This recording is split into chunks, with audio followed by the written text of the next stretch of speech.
Hello everybody, welcome to today's tutorial. So today we're gonna do a quick section from section render like this. So let's just get into it. So I've just taken a section from SketchUp. You can just take your section from any modeling software that you're using.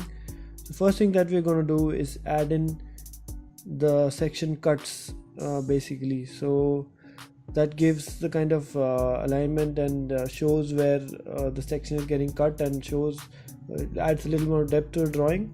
So let's start tracing our section cuts. So I'm just taking the pen tool, P for pen tool, and just tracing it over. Just make sure that your pen tool is set to shape and not to path or fill. So let's just carefully trace it over.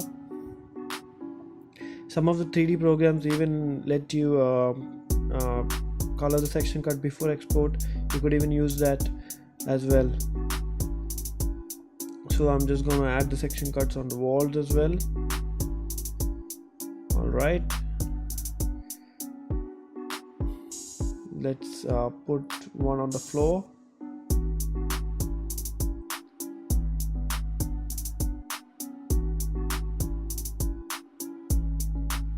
Okay, add this as well.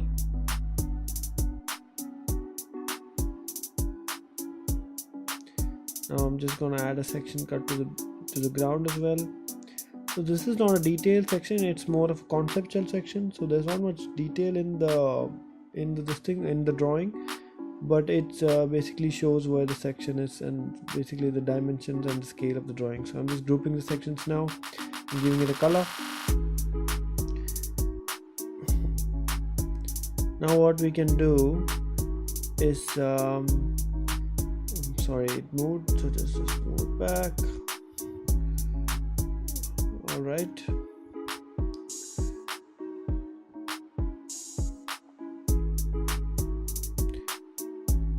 so now what we can do is we can start basically adding in sort of shadows.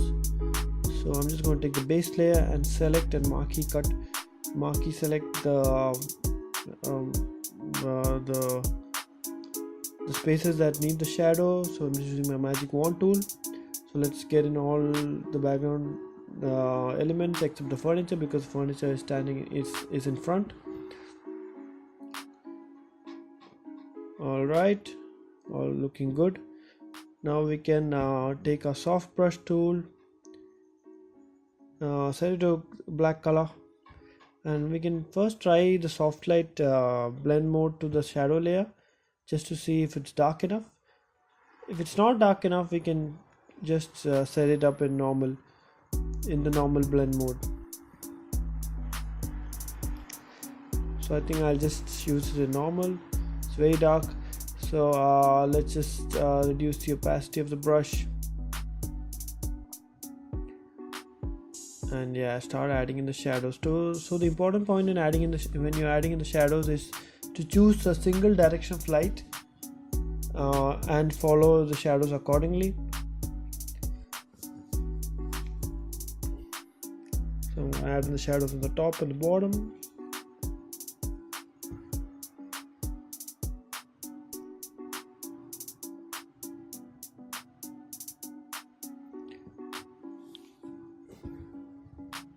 I'm just refining the shadows a bit, removing areas that are too dark and adding more shadows where it's not enough.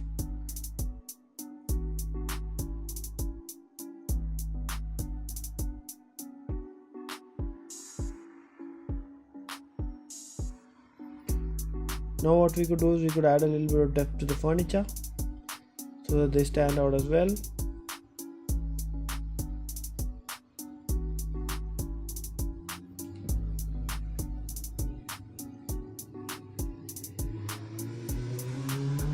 Again, just see the direction of light so that you get consistency in the shadows between the different elements.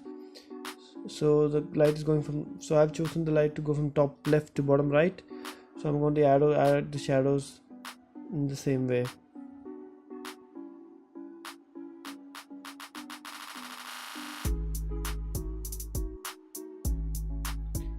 slowly adding in the shadows.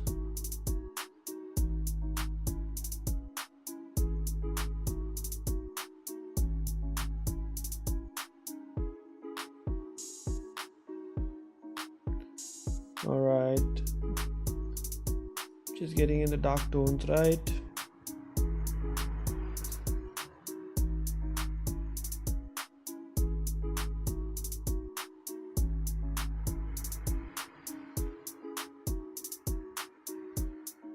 It's looking good.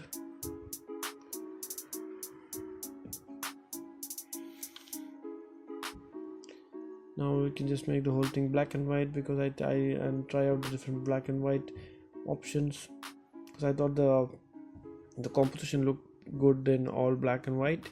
You could even try out different colors for the section cut, maybe a bright red or something so the section cut stands out, or maybe even a different color for the people that I'm gonna add. So I'm just searching for silhouettes of people on Google, so we can just add a little bit more scale to our drawing. So I think I'll just go for that one. So let's just copy that, paste it here, bring it in. So I'll just delete off the things that we don't need.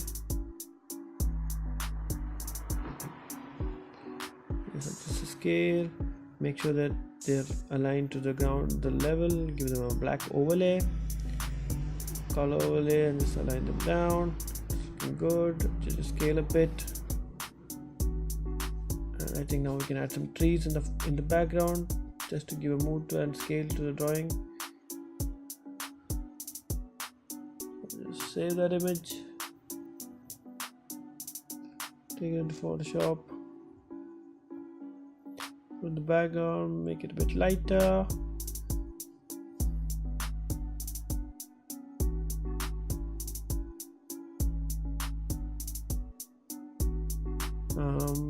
Reduce opacity, copy the tree a bit.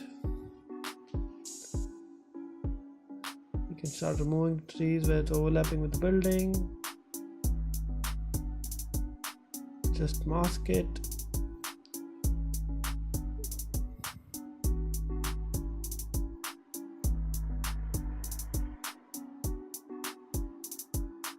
Alright, looking good. I think that's pretty much it, guys. This is how you make a fast and quick section render just using your modeling software and Photoshop. Hope you guys like this tutorial, and tune in for the next one.